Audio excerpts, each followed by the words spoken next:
Amém. Graça e paz, igreja. Amém. Que bom que você está aqui nessa noite. E falar de missões é uma responsabilidade grande, né? Porque eu e você somos frutos de um missionário. Eu e você somos frutos de que alguém um dia falou de Jesus Cristo. Amém? Um dia alguém falou para você: ei, você precisa aceitar Cristo. E passou os motivos por que você precisa aceitar a Cristo. E esse motivo nunca pode ser, queridos, esquecido, apagado do nosso coração.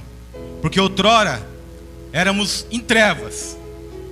Lá no passado vivíamos de uma maneira totalmente contrária àquilo que Deus determinou pela tua palavra. Mas Deus levantou um missionário para falar conosco. Amém? Glória a Deus. Queridos, eu quero ser breve para não ficar muito longo. Mas nós não podemos falar de missões sem falar de avivamento, como já foi dito aqui. E por incrível que pareça, quando eu vi a camisa aqui do André, fiquei feliz porque a mensagem desta noite minha justamente é a marca da missão. Eu nem tinha visto essa camisa. Porque, queridos, nós precisamos entender que eu e você, como cristão, como aqueles que professam a fé em Jesus Cristo, nós precisamos imprimir a marca de Cristo na vida das pessoas. Mas vai haver momento em que você, sendo missionário, e é um termo muito genérico, porque você pode ser pastor, profeta, apóstolo, mestre, e mesmo assim você será um missionário. Você pode estar cantando aqui ou cantando na tua casa, e você será um missionário, porque você leva a palavra. A palavra, ela sai dos teus lábios, porque tem que estar aqui, ó, o teu coração cheio desta palavra, porque ela própria diz que a boca fala daquilo que está cheio o coração. Glória a Deus.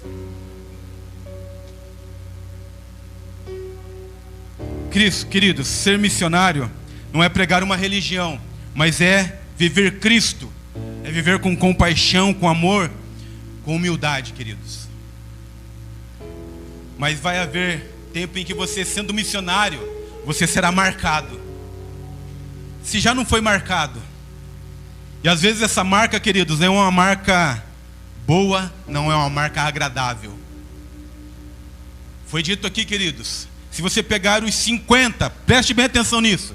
Se você pegar os 50 países que mais perseguem os cristãos, você vai se resumir, queridos, no islamismo, infelizmente, porque é uma das maiores religiões.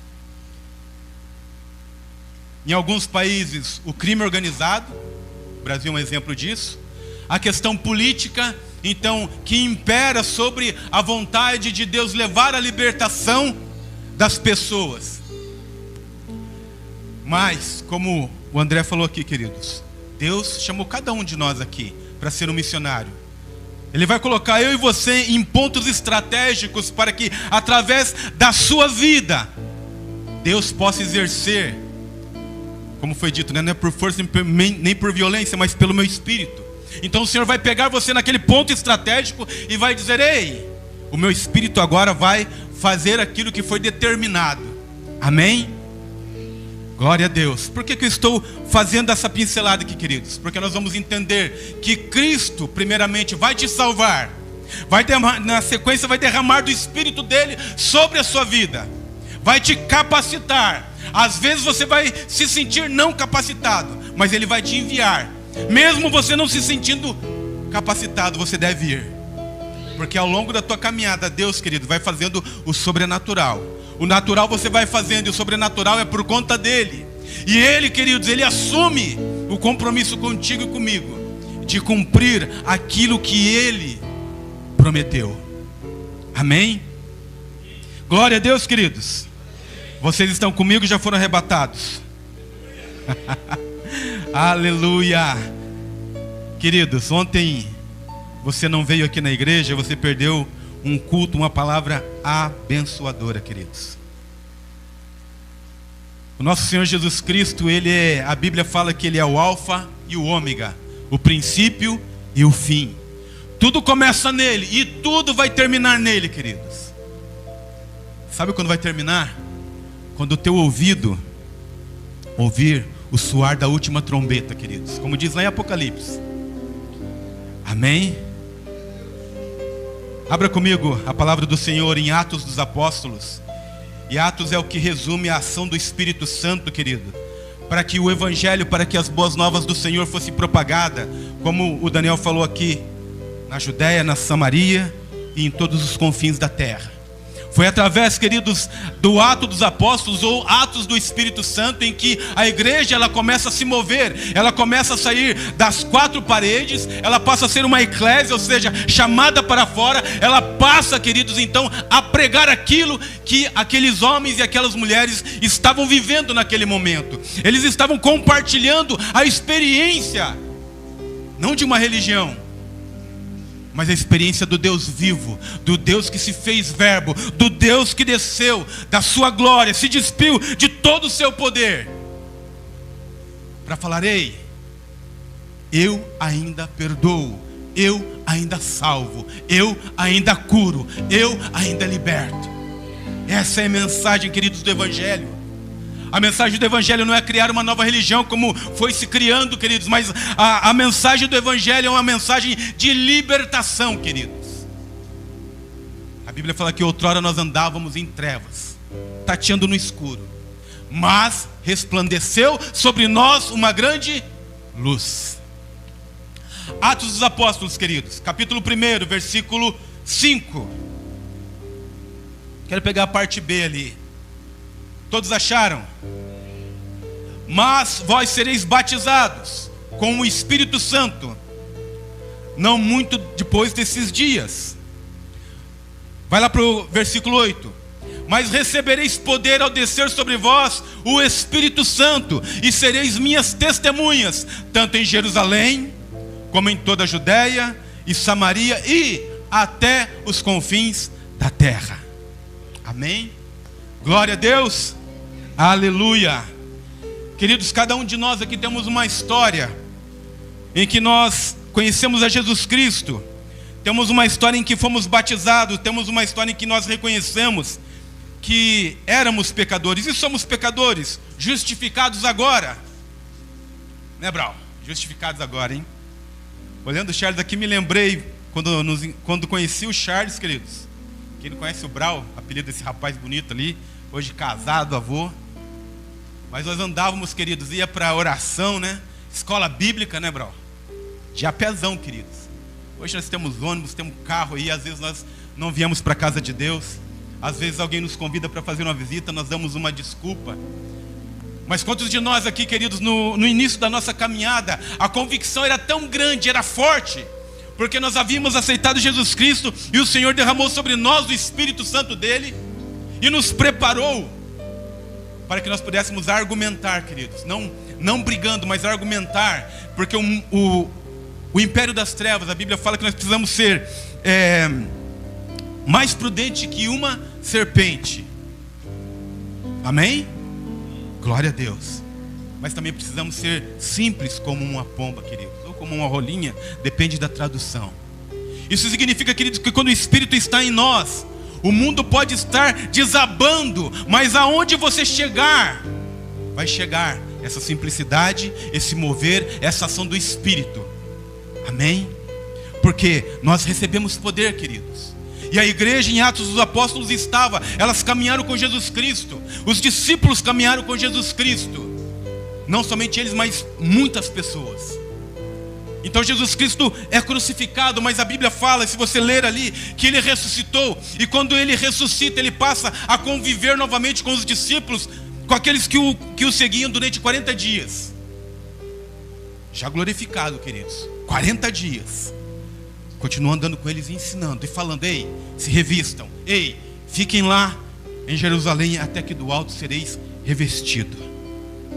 Então acontece, vocês conhecem a festa de Pentecostes, o Espírito Santo é descido naquele lugar e muitas pessoas são batizadas com o Espírito Santo. E ali começa então a haver um burburinho, a haver uma situação, queridos, totalmente contrária. Porque aquelas pessoas, aqueles homens, aquelas mulheres são cheias do Espírito Santo. E eles viviam numa religião, querido. Eles eram judeus. Eles seguiam a lei, queridos, eles estavam numa estrutura religiosa, mas a estrutura religiosa não permitiam que eles tivessem uma experiência com o Espírito Santo.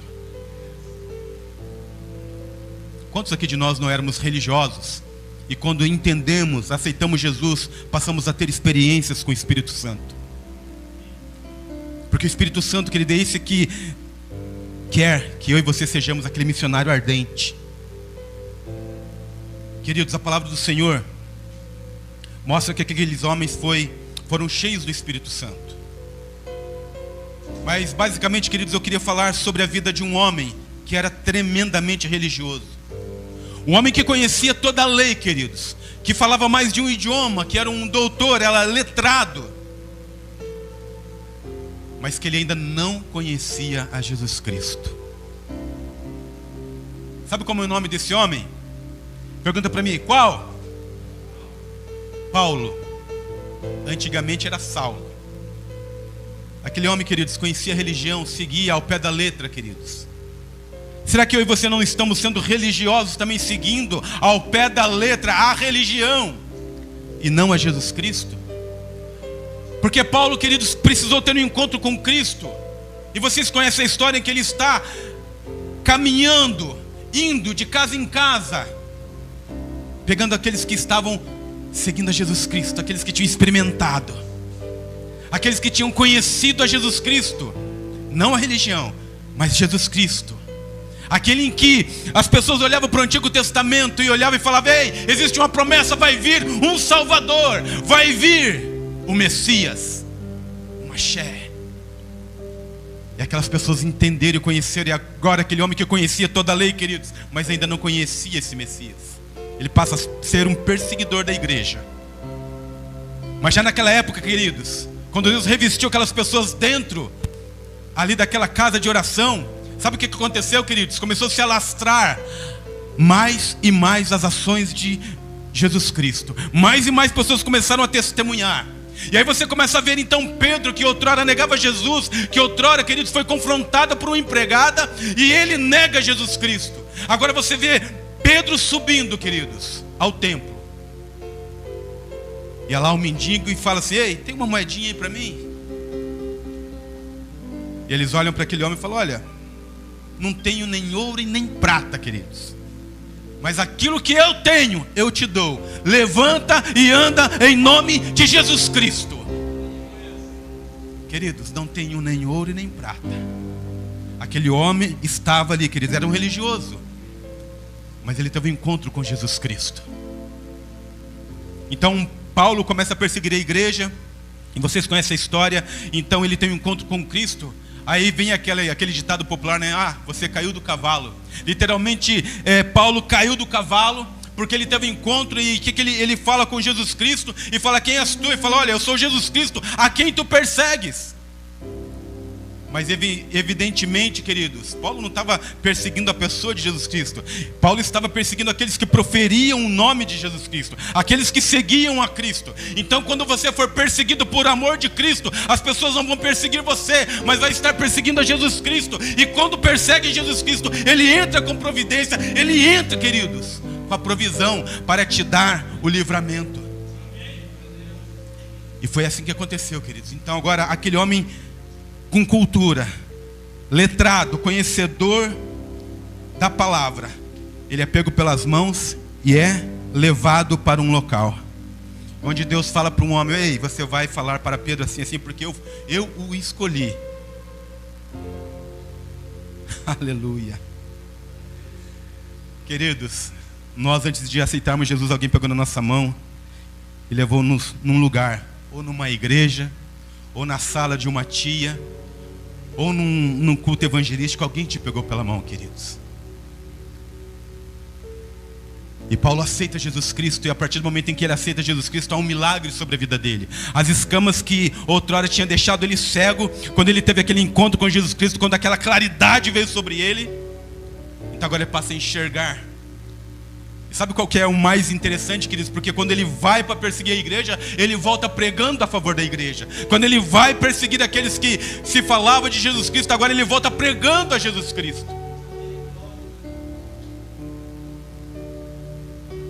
E nos dias de hoje, queridos, nos dias de hoje, século 21, 2023, o Evangelho de Jesus Cristo precisa ser pregado, queridos, não somente da maneira que eu estou falando aqui, de palavras, mas principalmente, queridos, da tua atitude, daquilo que você vive no teu dia a dia, porque as tuas atitudes, queridos, é quem vai falar daquilo que verdadeiramente você é. As tuas atitudes, quando você não estiver naquele ambiente, as pessoas vão falar de você e vão ter uma referência de quem Cristo é na sua vida. Se você pega no Antigo Testamento, você vai ver lá que eles falavam: olha, o Deus de Abraão, de Isaac e de Jacó. Nos dias de hoje poderíamos falar o Deus do André, do Charles, da Rô, da Kelly. Porque se tem uma referência de poder, tem uma referência, querido, de quando as pessoas precisam, elas correm para onde, queridos? Para a casa de Deus, para a igreja. Queridos, Paulo então ele começa agora a pregar o Evangelho. A primeira menção que se fala em Atos dos Apóstolos da primeira viagem missionária, se fala lá em Atos capítulo 15. Deixa eu pegar aqui, queridos, se eu não estiver falando. Atos 13, não precisa abrir, só como referência. A primeira menção que se fala sobre viagem missionária é em Atos capítulo 13, onde o Senhor, o Espírito Santo, separa ali então Barnabé e Saulo. Os irmãos ali então oram, impõem as mãos e o enviam. E ali então eles vão pregar. Antes disso tudo acontecer, queridos, o Evangelho já estava sendo pregado para as pessoas de dentro das sinagogas, das pessoas de dentro daquele círculo judaico. Então agora o Senhor então fala: ei, agora vamos alcançar quem? Vamos alcançar os gentios. Quem são os gentios? São aquelas pessoas que não são judias, não são judeus. Então Paulo é levado para lá, queridos. E ele então, vocês conhecem a história, ele passa a experimentar a ação, o mover de Deus. Mas agora eu quero que você abra comigo, queridos, em Atos capítulo 16. Me dá mais 5 minutinhos, queridos. Atos capítulo 16 e versículo 22. Sabe por quê, queridos? Porque quando nós começamos a ser um missionário, na escola, na faculdade, no trabalho, na família, nós vamos ter perseguições, nós seremos incompreendidos, nós seremos, queridos, chamados de loucos, de fanáticos, vamos ser chamados de um monte de tantas coisas, queridos. Mas é o Espírito Santo quem vai convencer as pessoas do pecado, da justiça e do juízo de Deus. É o Espírito Santo, através da sua vida, que vai agir sobre aquela vida. Paulo começou a experimentar, queridos, as marcas que o Evangelho, que ser um missionário deixa. Mas aquele homem tinha entendido o que é servir a Cristo, o que é compartilhar uma alegria de salvação, o que é compartilhar, queridos, uma vida com Cristo, uma vida longe do pecado, uma vida em que você pode acordar todos os dias e falar: graças a Deus estou vivo, glórias a Deus porque eu tenho uma família, glórias a Deus porque eu tenho um teto. Paulo chega num determinado lugar e começa a pregar, queridos. Então ele é preso. E Atos capítulo 16 vai falar justamente sobre isso, em que ele é colocado na prisão. E esse é o cerne, querido, de todo missionário que vai para o campo, e ele entende, querido, a questão espiritual, a questão natural, a questão cultural. Ele começa, querido, a compartilhar o Evangelho de Cristo, independente do que vai acontecer com ele, independente de onde virá o recurso, porque ele sabe que o recurso virá de Deus, mas às vezes o recurso demora a chegar, porque Deus está esperando que eu e você sejamos uma ponte para que esse recurso chegue até lá. Recurso de oração, recurso financeiro, recurso de intercessão, queridos. E Paulo então começou a experimentar isso. E ele então é preso, ele é algemado, ele e Silas são algemados, e eles são levados para o cárcere. Diz assim, Atos 16, 22. Levantou-se a multidão unida contra eles, e os pretores, rasgando-lhes as vestes, mandaram açoitá-los com varas. E depois de lhes darem açoites, os lançaram no cárcere, ordenando ao carcereiro que o guardasse com toda a segurança. Este, recebendo tal ordem, levou-os para o cárcere interior e lhes prendeu os pés no tronco. Queridos, Aqui, Paulo e Silas, ele não estava discutindo com a vizinha, ele não estava fofocando com a vida do terceiro, ele não estava fazendo qualquer outra coisa que não fosse, queridos, pregar o evangelho. Falar que Jesus Cristo salva, que Jesus Cristo tira o homem de toda a situação. Porque tem pessoas que falam, olha, eu sou certinho, eu não faço isso, não faço aquilo. Mas, querido, você pode ser certinho, se você não tiver Jesus Cristo, não adianta nada. Porque a salvação não é porque nós merecemos, não é por aquilo que eu tenho, não é por aquilo que eu posso fazer, mas é pela graça. É pela graça, queridos. Então, eu posso ser bonzinho.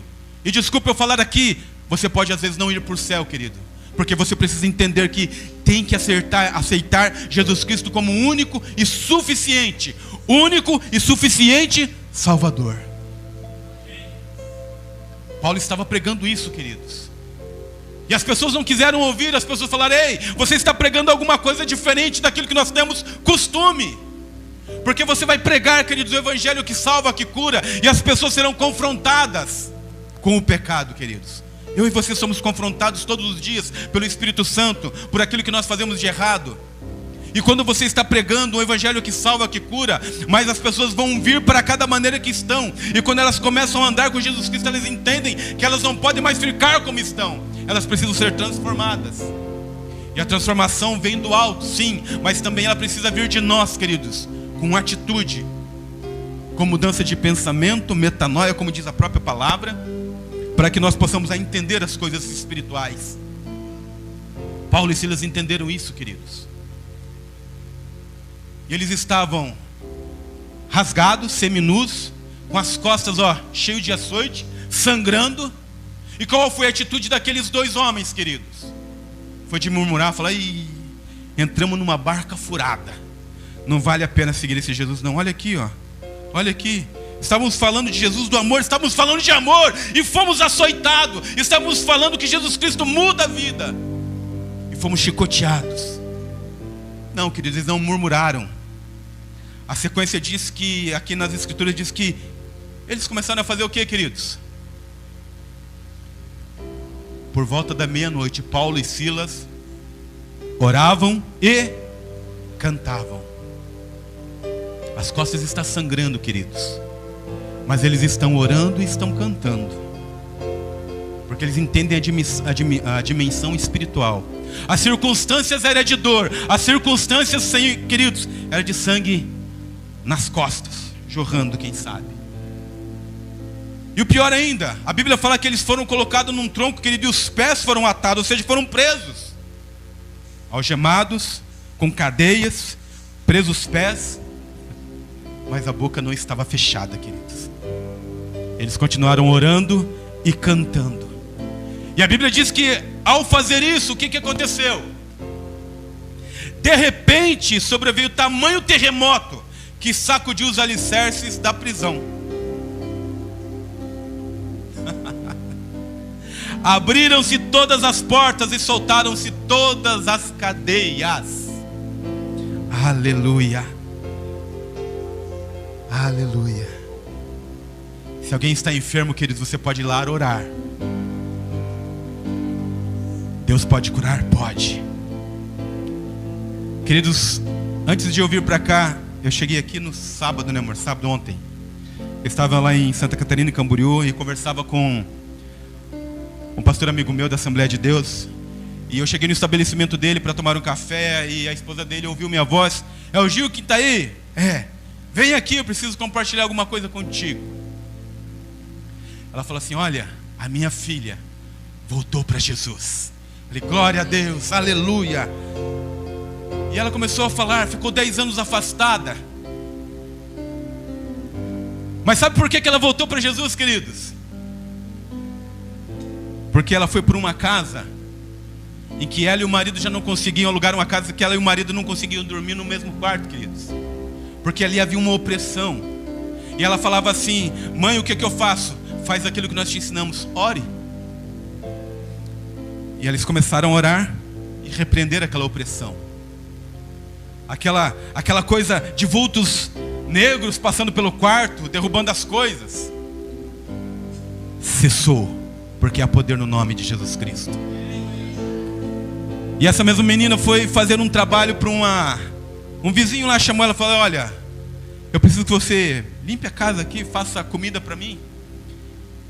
E como diz a esposa desse pastor amigo meu, ela falou assim: sabe que ela é meio desbocada, né?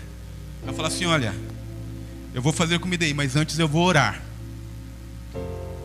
E ela disse que daí ela chegou na casa, a pessoa foi trabalhar e ela começou a orar. Queridos, eu vou falar para vocês, se você vai acreditar ou não, não compete a mim você crer. Ela falava assim: Gil, quando ela começou a orar, a luz começou a fazer assim, ó, deu uma explosão na lâmpada, querido, da cozinha. E ela disse que ela estava, ela e o marido na oração, e o celular tocando, ela não podia atender. E quando terminou a oração que ela foi atender, falou: mãe, o que aconteceu aqui? Ela falou: continua orando, porque Deus vai dar o livramento aí para você. E ela continuou orando, terminou as coisas, ela foi embora.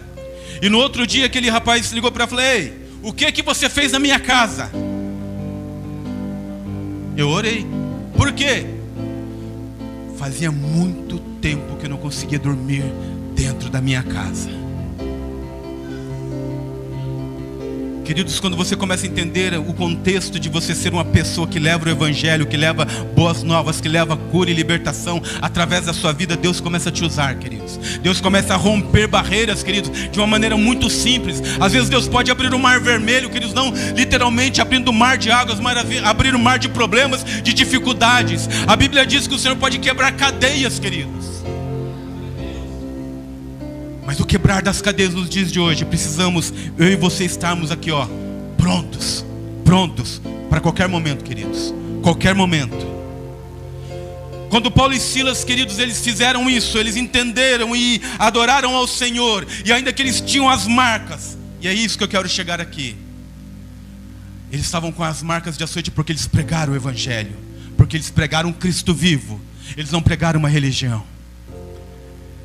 E aí Deus já estava preparando, queridos, a honra, a bênção sobre a vida deles. Na sequência, se você começar a ler, você vai ver que o carcereiro que cuidava daquelas cadeias, daquela prisão, vai lá, entra e falei, ele ia tirar a própria vida. Paulo dá um grito e falei: não faça isso, porque estamos todos aqui. E aquele homem então cai de joelho e fala: o que eu preciso fazer? E ali é pregado Jesus Cristo. Arrependimento. E aí Deus começa então agora a honrar aqueles homens, porque eles são tirados do cárcere, levados para a casa do carcereiro. A Bíblia fala que então a família começa a cuidar deles, cuidar das suas feridas. E aquele homem põe um banquete na mesa da sua sala, e põe aqueles homens ali para comer, para se alimentar com eles. Mesmo eles estando, queridos, ali sofrendo, eles adoraram ao Senhor. Mesmo eles estando ali, queridos, com açoite, eles ainda fizeram a diferença na vida de muitas pessoas. O que eu estou falando? Porque, queridos, vai haver momento em que, se realmente você quiser ser um missionário, quiser ser aquele que compartilha o evangelho de Cristo, às vezes você será açoitado, não fisicamente, mas às vezes com palavras, com atitudes, com ações. Às vezes você será esquecido, queridos. Mas mesmo quando você estiver lá no cantinho, quietinho, Deus vai te honrar. Ainda que você esteja sofrendo, ainda que você esteja em lágrimas, querido, Deus vai te honrar. Deus vai cuidar das tuas feridas e vai te colocar na mesa e vai falar: ei, se alimente comigo. Eu quero finalizar, queridos. Há muito tempo atrás, eu ouvi um testemunho. Eu não sei se o Charles vai lembrar.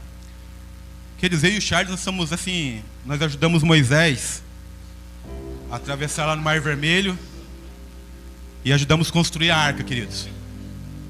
Eu me converti em maio de 1990, queridos. Faz um tempinho já. E eu me lembro que na igreja onde nós nos convertemos, queridos, tinha uma missionária.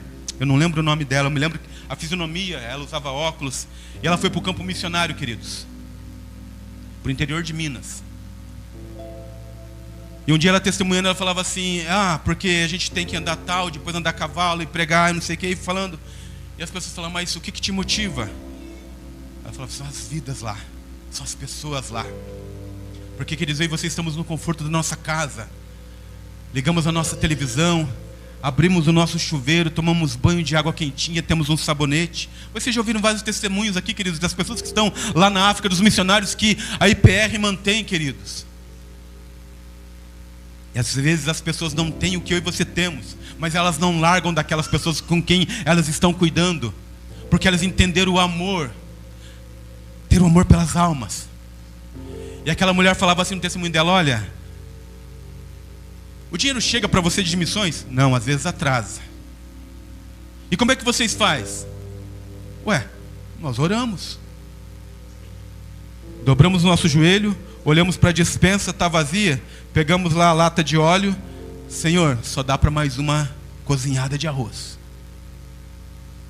Eu te pergunto, queridos, Deus traz a provisão ou não traz?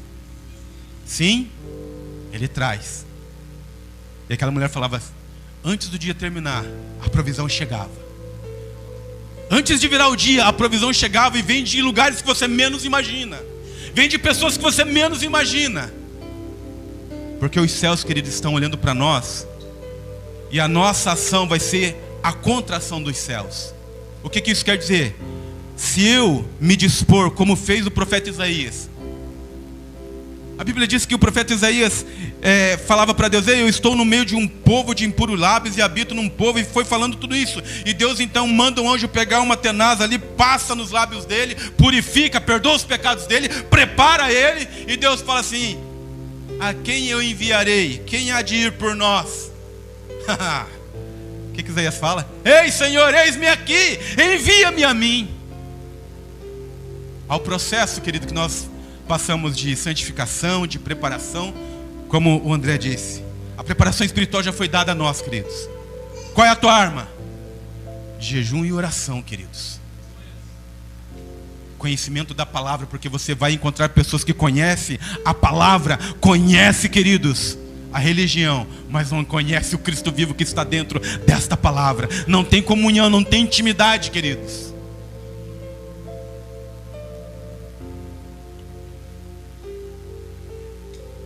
Daniel, solta aquele videozinho. Quem me dá um minutinho aí, queridos? Me dá um minuto aí. Nós vamos ver um videozinho aqui, queridos, para você entender o que é marca de salvação.